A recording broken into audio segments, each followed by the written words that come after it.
adanya jaminan perlindungan dan penghargaan terhadap jus kobulator.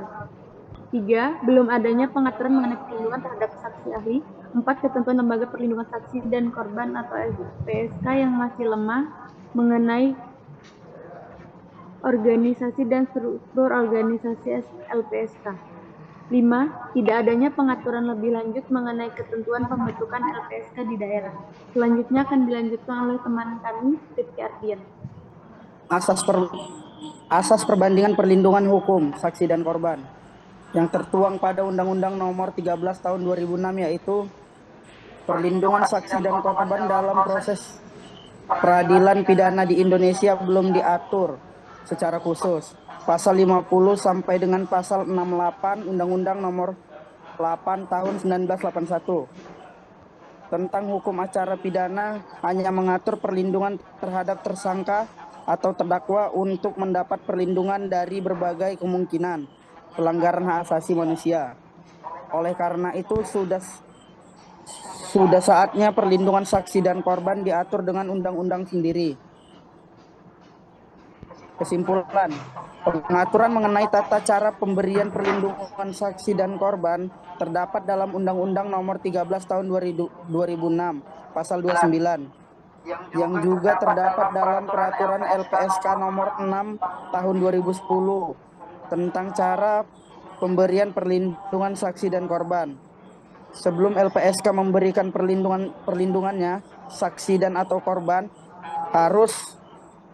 harus mengajukan permohonan memenuhi persyaratan yang ditentukan oleh LPSK yang terkadang dirasakan berat oleh saksi dan korban untuk melakukannya. Sekian dari presentasi kami. Jika teman-teman ada yang ingin bertanya, dipersilakan.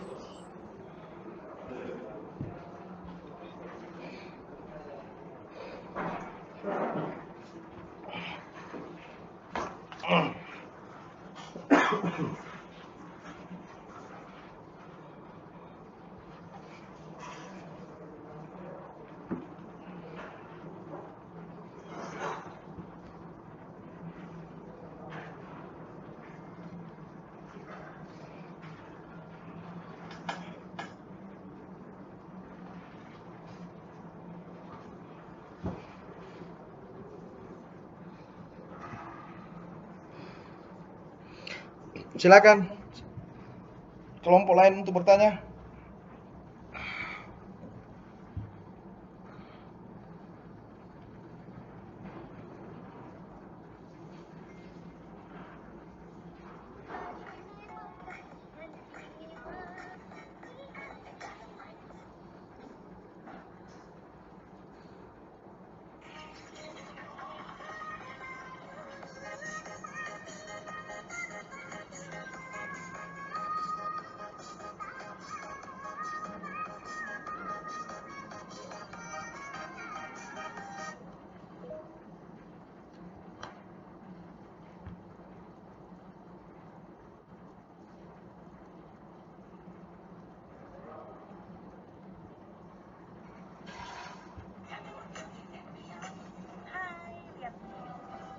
Silakan kelompok lain.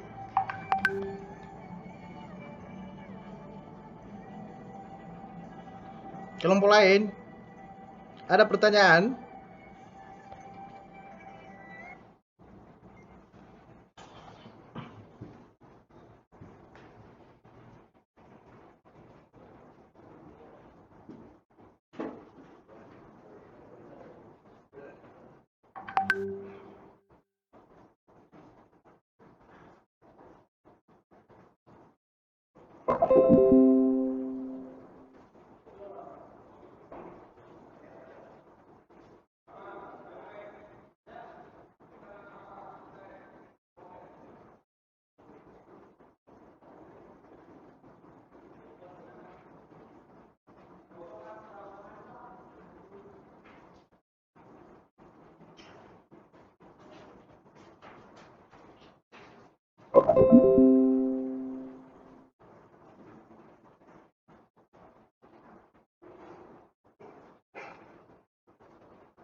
Siapa?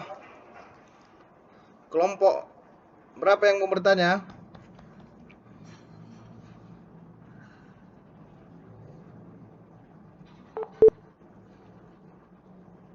Halo, suara saya kedengaran?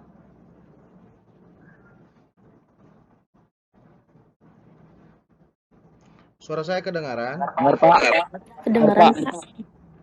Silakan. Kelompok lain bertanya.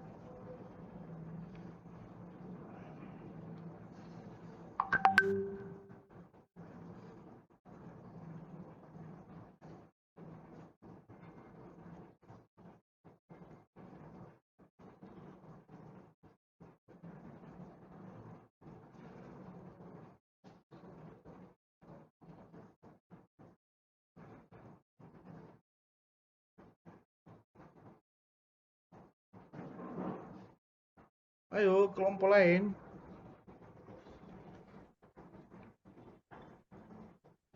Izin bertanya boleh? Nah, silakan. Dicatat baik-baik Baik. pertanyaannya. Saya Munawan dari kelompok 5.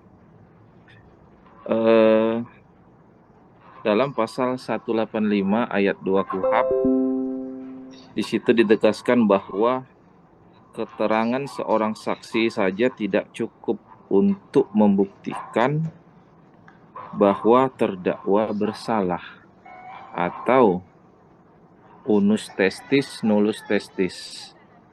Kira-kira bisa nggak rekan-rekan dari kelompok 3 jabarkan? Artinya menurut pendapat dan tanggapan rekan-rekan sendiri. Terima kasih atas kesempatannya.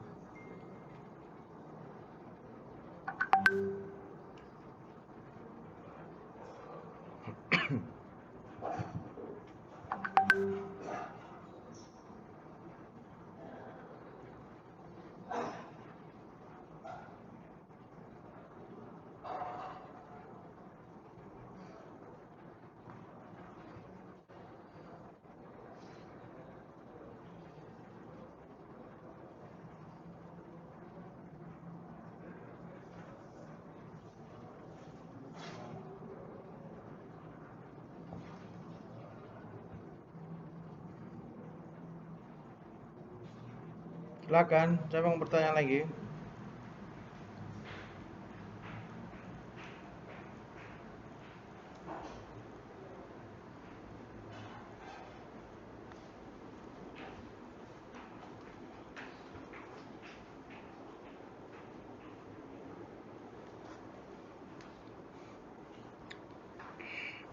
Silakan itu dijawab.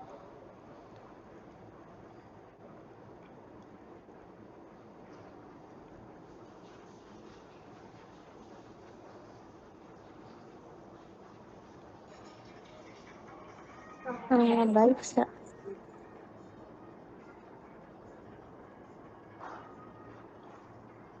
Baik, saya akan menjawab pertanyaan dari Bang Munawan.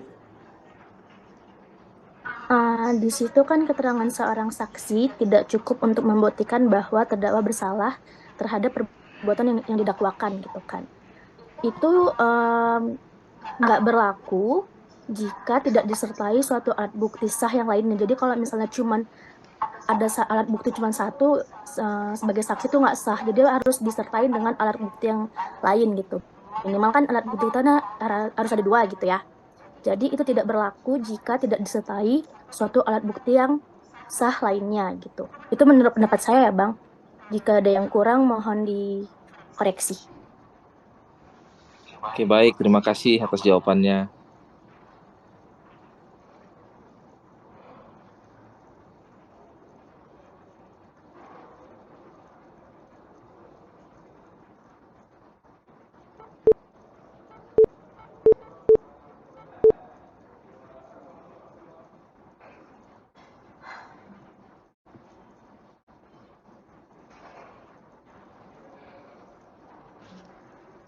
Untuk teman-teman yang lain jika ada yang ingin bertanya silahkan.